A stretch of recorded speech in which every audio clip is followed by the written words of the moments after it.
Y en Doctor en Casa vamos a hablar en este programa de la artritis reumatoide. Una enfermedad que afecta a las articulaciones, que inflama las articulaciones y en el tiempo puede llegar a destruirlas. La calidad de vida de estos pacientes es muy mala, muy compleja. Deben recurrir a medicamentos que en algunos casos son de alto costo. Vamos a conversar de este tema. Está hoy día con nosotros la doctora Anneliese Guecke. Gracias, doctora, por estar hoy día con nosotros. Ella es reumatóloga y presidenta de la Sociedad Chilena de Reumatología. Y nos acompaña también Ruth Atenas. Ruth, gracias por estar con nosotros en el programa de la Corporación Volar Chile. Artritis reumatoidea, me gustaría definir la enfermedad, ¿te parece, desde el punto de vista médico, para entrar en materia? Por supuesto, es una enfermedad autoinmune. Eso quiere decir que es una enfermedad producida por las defensas del propio organismo, que de alguna forma desconocen lo propio y por lo tanto producen inflamación. Claro. Y en el caso de la artritis reumatoide, el blanco de esta inflamación principalmente son las articulaciones. Y en la medida que hay inflamación, hay destrucción si es que esto no se detiene a tiempo. Claro. Y eso lleva a dolor, lleva a deformidades y, como decías tú, a una alteración profunda de la calidad de vida. Ahora, cuando hablamos de articulaciones, ¿no es cierto? Bueno, tenemos muchísimas articulaciones en nuestro cuerpo. Hay articulaciones que son más blancos, o son blanco específico de esta enfermedad, independiente que puedan afectarse todas, pero ¿cuáles son esas articulaciones blancas? Las más clásicas en la artritis reumatoide son las pequeñas articulaciones de manos y pies.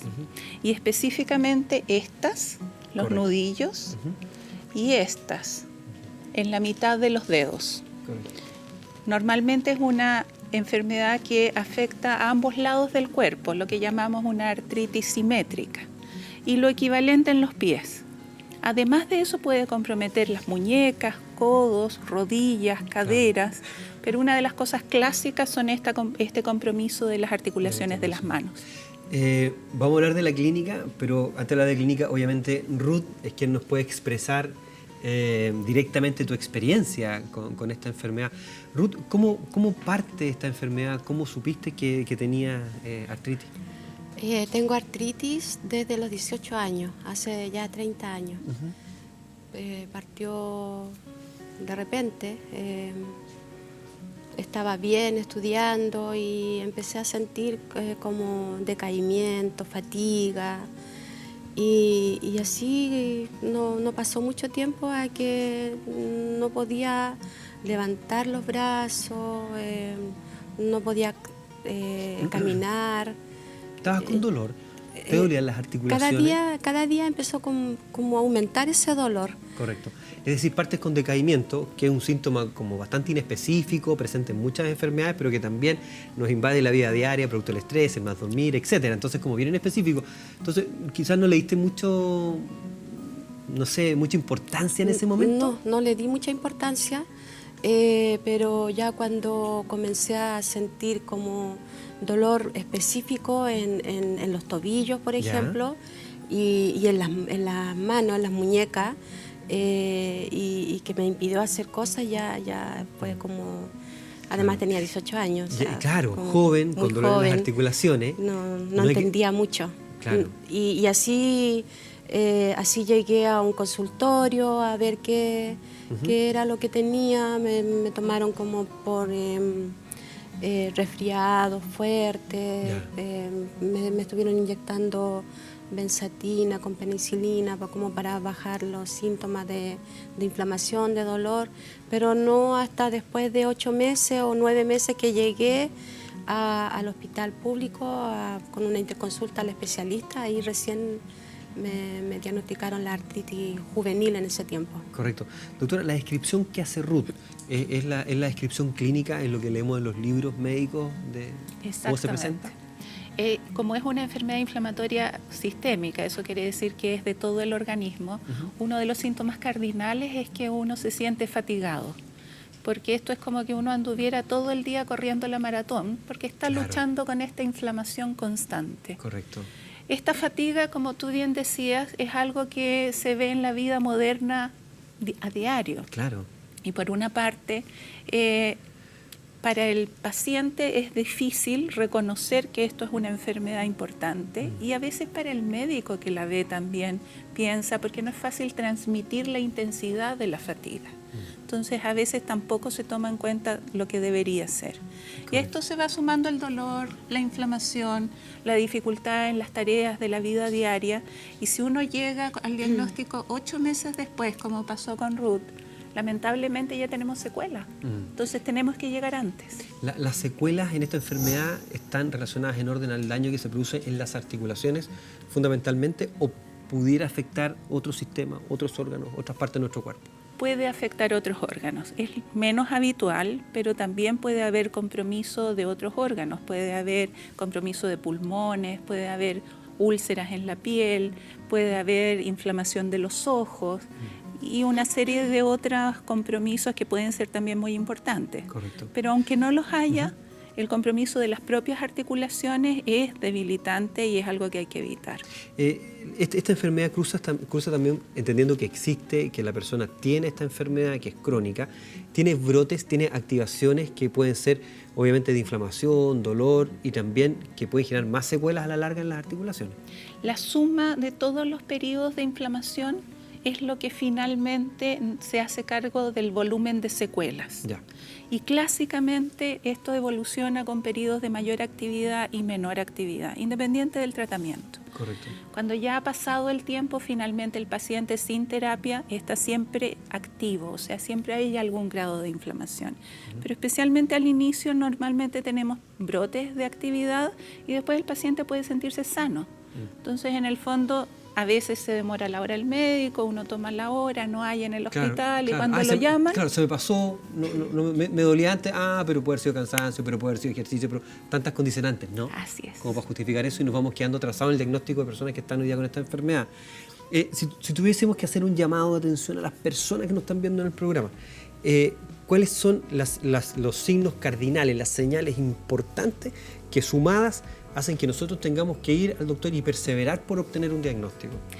Básicamente lo que nos contó Ruth, eso es lo clásico. O sea, primero, sensación de estar enfermo. Ya.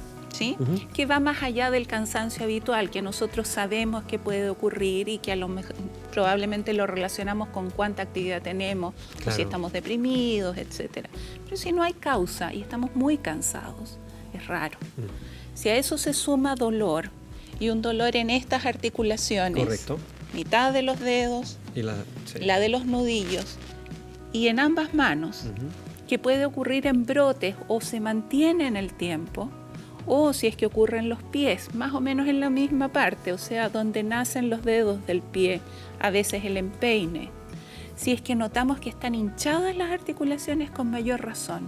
Con eso hay que consultar. Hay que consultar. Y si es que esa consulta se retrasa, no nos llaman, busquemos alternativas. No hay que quedarse conforme, digamos. Correcto. Hay una agrupación, una corporación, corporación, que se llama Volar Chile. Cuéntame un poquito, Ruth, de esta corporación, cuándo nace, en qué están trabajando la corporación. La corporación nació en el año 1997, principalmente para educar a los pacientes y tener acceso a medicamentos que en ese tiempo era más difícil de conseguir.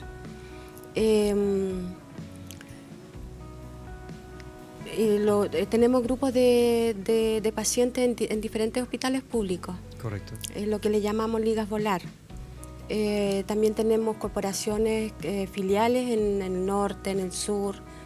Y ahora, en este momento, estamos realizando talleres en la corporación, talleres con kinesiólogos.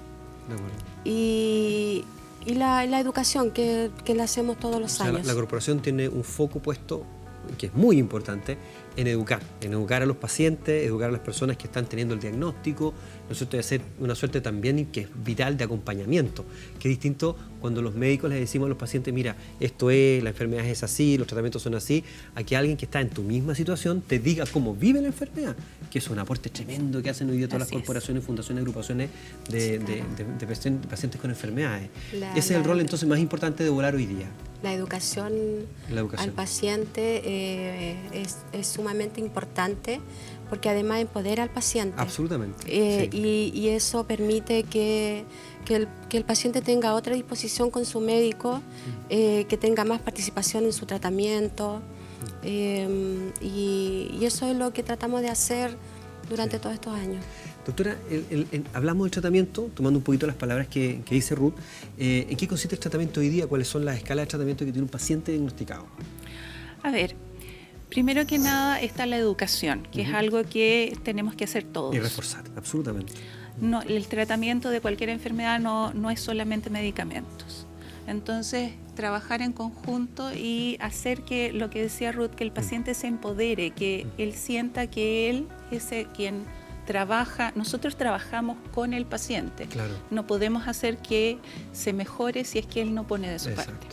Entonces, partimos por la educación. Y hay una serie, además de intervenciones que pueden ser útiles, kinesiólogos, terapeutas ocupacionales. Muchas veces el saber que uno no tiene una enfermedad crónica, por ejemplo, produce depresión. Por lo tanto, un psicólogo puede ser de gran ayuda. Si uno está deprimido, a veces no toma los medicamentos, no hace lo que es mejor para uno. Claro, mantener el ánimo, esa condición vital, es muy importante para la adherencia al tratamiento. Exacto. Sí. Entonces, si no vemos esa parte, no vamos a llegar a puerto. Exacto. Ahora están los fármacos. Con respecto a los fármacos, es fundamental que usemos algo que nosotros llamamos drogas modificadoras de enfermedad. Eso quiere decir que son medicamentos que son capaces de parar el fenómeno inflamatorio de la enfermedad. De ese tipo de drogas existen algunas que son las más tradicionales, que son de síntesis química, que se hacen en un laboratorio, y entre ellas están el metotrexato, la leflunomida, la sulfasalacina, que son con lo cual uno siempre debe partir en el tratamiento de una artritis. Y eso activa. permite frenar la inflamación. Así es. Correcto. Puede ir acompañado de corticoides o de antiinflamatorios que nos ayudan mientras estas otras drogas se hacen cargo a disminuir el dolor. Ya. Pero no bastan por sí solos. O sea, alguien no puede estar solo con antiinflamatorios o solo con corticoides. A veces estas drogas químicas de modificadoras de enfermedad no son suficientes porque la enfermedad es muy intensa. Claro. Muchas veces, además, porque el paciente ha estado mucho tiempo inflamado y ahí la enfermedad se hace más resistente, más difícil de tratar. De manejar, claro. Y cuando ese es el caso, uno pasa a otro set de drogas modificadoras de enfermedad, dentro de las cuales están las que se llaman drogas biológicas.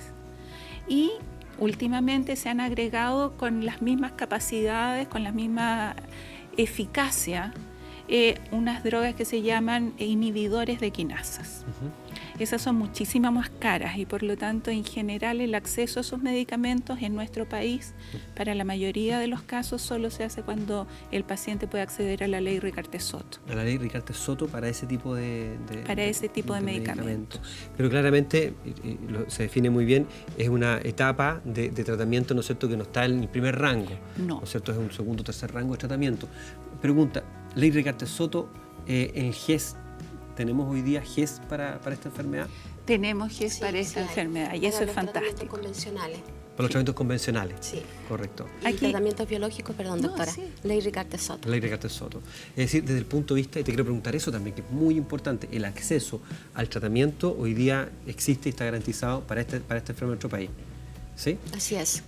¿O nos falta algo? Nos falta algo. Doctora, me con cara Hay que, que- espérate un poquito. Hay que decir las cosas por su nombre. ¿Qué nos falta? Es fantástico lo que tenemos. Y, ¿sí? y se agradece Sí, porque tenemos sí, muchas se personas que hoy día están luchando por entrar a GES. Exactamente. Y a Ricarte-Soto, así que gracias. GES garantiza el acceso a la terapia desde el momento del diagnóstico. Ya. El diagnóstico se hace por el especialista en el hospital. Eso quiere decir que, por ejemplo, un paciente tiene artritis reumatoide, se siente mal, junta sus lucas, paga una consulta con un especialista reumatólogo. Le diagnostican artritis reumatoide y lo notifican para ir al GES. Si es que ese paciente tiene FONASA, tiene que ir primero al consultorio con el papel. En el consultorio reciben el papel de la notificación y lo derivan al hospital donde corresponde. Correcto. Como en ese hospital hay mucha demanda y pocos médicos, Claro. puede pasar un año antes que lo vean. Y mientras no se ratifica el diagnóstico, el paciente está sin acceso al GES y al tratamiento. Y, o sea, este lapso, claro, y todavía no se activa la garantía de de salud, porque el GES tiene tiempo, está acotado en tiempo y todo, pero estamos hablando antes de que entre, antes de que se active el GES, tenemos ahí una demora. Esa es la trampita. En la consulta. Porque en el fondo, si nosotros vemos, si nosotros entramos al MinSal y vemos cómo está funcionando GES en AR, parece fantástico, no hay casi nada de atraso, porque desde el momento en que se ratifica el diagnóstico se le empieza a dar el tratamiento. Exacto. Pero lo que no aparece es que para ratificar el diagnóstico hay un tiempo que puede usar hasta un año. Que puede ser o más. Claro. Y ese es un tiempo que estamos perdiendo y que el paciente está dañándose. Aun cuando incluso pudiera haber tenido el diagnóstico de antes. ¿Y eso pasa por un tema especialista? ¿Dónde está el punto ahí? Porque claramente tenemos que solucionar ese cuello botella, por decir así, que existe. ¿Es déficit de especialistas? ¿Tenemos pocos reumatólogos, por ejemplo? Tenemos pocos reumatólogos, eso definitivamente. Pero además yo creo que tenemos, en general en los hospitales públicos, podríamos tener médicos internistas que pudieran recibir estos pacientes. Exacto. Tenemos que mejorar además la educación a nivel primario para que haya una derivación rápida. Exacto, sí. Y tenemos que priorizar quiénes tienen que llegar antes y no perder tiempo. Yo creo que hay hartas cosas que podemos hacer y ahí podemos ahorrar dinero, además de ahorrar secuela. Absolutamente. Porque es mucho más difícil tratar a un paciente que llega tarde. De todas maneras, todo lo que es prevención, pesquisa oportuna, temprana, aplicar tratamiento en esta fase, obviamente no solamente es beneficio para los pacientes, que están muchos en edad productiva y que son menos licencia, más capacidad de trabajo, vida familiar más sana, tratamientos para los pacientes menos costo, si logramos estos círculos virtuosos en la medicina. Doctora, muchas gracias por estar hoy día con nosotros. Gracias a ustedes. Agradecimiento especial en su nombre, que es presidenta de la Sociedad Chilena de Reumatología, que nos acompaña hoy día, y por supuesto a la Corporación Volar y a Ruth Adenas. Gracias, Ruth, por estar con nosotros hoy día en el programa. Gracias, doctor. Seguimos educando en Doctor en Casa. Le quiero invitar a que siga. Hay más consejos, hay más temas interesantes en salud. Hacemos la pausa y estamos con ustedes.